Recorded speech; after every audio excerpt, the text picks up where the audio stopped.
Let me ask you something. What would you do if your house was on fire right now? You'd probably panic. You'd run, scream for help, call 911, do anything to save yourself and the people you love. But what if I told you that and you don't even know it? Your house is already burning. You see, I'm not talking about bricks and cement. I'm talking about the house you live in every single day, your body. And inside that house, there's a fire, a silent fire, a fire that is consuming the soul from the inside out. This fire doesn't burn wood. It burns your essence. It burns your peace. It burns your freedom. And the most dangerous thing is, most people don't even know it's happening. The soul is burning, but quietly. Your body is the house. Your soul is the true owner of that house. And your mind is the tenant that has taken over the living room, the kitchen, the bedrooms, everything. The soul wants to lead. It wants peace, clarity, and freedom. But it's trapped, chained, because the mind has handed over control to five powerful forces, what I call the five evil forces: greed, lust, attachment, anger, and pride. These are not just emotions, they are chains. And each one of these chains holds the soul back from its true potential. How the mind got the keys. Think about it. Every day the mind is reacting. It's chasing after more money, more recognition, more pleasure, more validation, and slowly the greed grows. The house gets hotter. Then comes lust. Not just physical lust, but lust for power, control, attention, and things that do not feed the soul. The flame gets stronger. Attachment creeps in next. We become tied to people, things, status, outcomes. We say we can't live without this or that, but attachment is dry wood to the fire. Then anger strikes when things don't go our way. We lash out, boil inside, and burn the walls of our own inner house. And finally, pride, the one that blinds us the most. Pride whispers, "I'm right, I'm better, I don't need to change." And that, my friend, is the moment the soul's cry is completely silenced beneath the noise of the mind. The cry of the soul. If you sit in silence for even a few minutes, you'll hear it, not with your ears, but with your heart. That little voice, the one that says, "There's more to life than this. I want to be free. I want peace." That's not the mind talking. That's your soul, the real you. But it's crying from a locked basement. It wants to lead. But right now, the mind is driving the car and the soul is sitting in the back seat, screaming but unheard. And this is why so many people feel lost, even when they have everything. They have the mansion, the cars, the applause. But inside, the house is burning. They've mistaken pleasure for peace, the constant battle. Life isn't a vacation, it's a battlefield, not outside, but inside. Every day, there's a war between the mind and the soul. The mind is fast, loud, restless. The soul is silent, wise, still, and whichever one you feed wins. When you feed greed, lust, attachment, anger, and pride, the fire grows stronger. But when you feed silence, truth, love, and awareness, the soul starts breaking free. This is the real meaning of liberation, not escaping the world, but freeing yourself from the forces that control you. A classic tale, The House and the Master.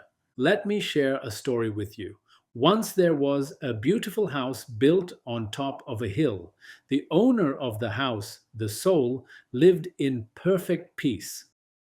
One day, a clever but restless servant, the mind, convinced the owner to give him the keys to take care of everything. "You rest," he said. "I'll manage it all." The owner trusted him, but over time, the servant opened the doors to five dangerous guests: greed, lust, attachment, anger, and pride. At first, they seemed charming. They promised pleasure, excitement, power. But slowly, they started breaking the furniture, smashing the walls, and lighting fires. The owner was locked in a room. The house burned from the inside out, and everyone who passed by admired the beauty of the house from the outside, but only the owner knew it was in flames within. The story ends when the owner finally gathers the strength to break free of the room, take back the keys, and throw out the 5 intruders. The house became silent again. Peaceful, radiant, alive. This is not just a tale, this is our daily reality, a modern example. You see this every day in our world. People who appear successful but feel empty inside. They work endlessly chasing more money. They build empires, but when they're alone, they can't sit with themselves. Their mind has become the master. Their soul is suffocating. Have you ever felt that quiet restlessness? Even when everything is going well, that's the burning, and no amount of external success can extinguish it. That's why so many great athletes, actors, or entrepreneurs say, "I had everything, but I wasn't happy," because their inner house was burning. The real purpose of life. The real purpose of life is not to build the perfect house on the outside, it's to liberate the soul on the inside. We must recognize the enemy, and the enemy is not outside. It's not the government, not your partner, not society. The enemy is those 5 forces within that keep us chained. The journey of a warrior, a spiritual warrior, is to take back the keys of the house, to put the soul back in the driver's seat, to burn the chains, not the house. 5 practical ways to take back control. Awareness is the first step. You can't fight an enemy you don't see. Start observing how greed, lust, attachment, anger, or pride appear in your daily life. Just notice. Awareness weakens their grip. Silence is your weapon. When the mind is loud, the soul can't speak. Sit in silence daily, even for 10 minutes. Listen, breathe, let the soul rise. Detach from outcomes. Attachment fuels the fire. When you act but release the outcome, the flames begin to die down. Transform energy, don't suppress it. Lust and anger are powerful energies.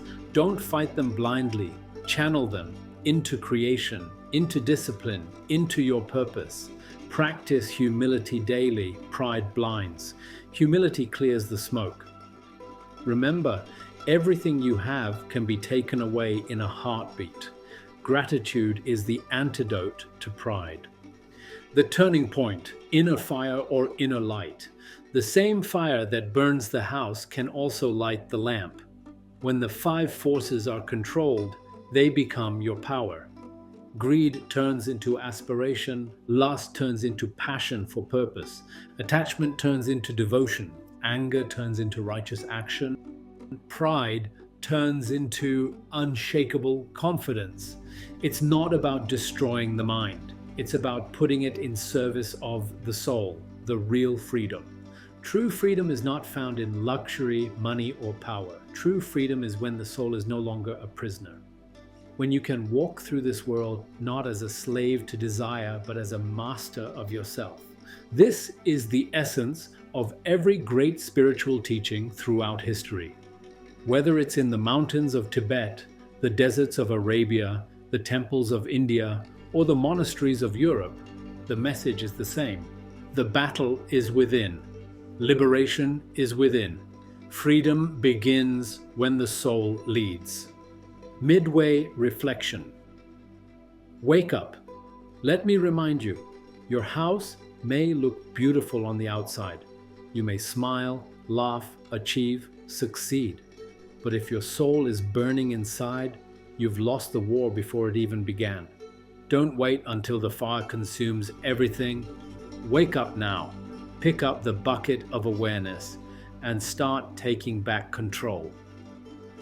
Closing reflection. One day, the body, this house, will return to dust. But the soul continues. The question is, will it leave in chains or in freedom? This is the real work of life, not chasing the world, but conquering the 5 inner forces that have ruled us for too long. Every morning when you wake up, remind yourself, today I will not let the house burn. Today, I will take one more step towards freedom. Today, I will let my soul lead. And one day, the fire that once consumed you will become the light that guides you. Your house is burning, but now you know it. And that awareness is where your liberation begins. When the soul leads, the house becomes a temple. When the mind leads, the house becomes a battlefield.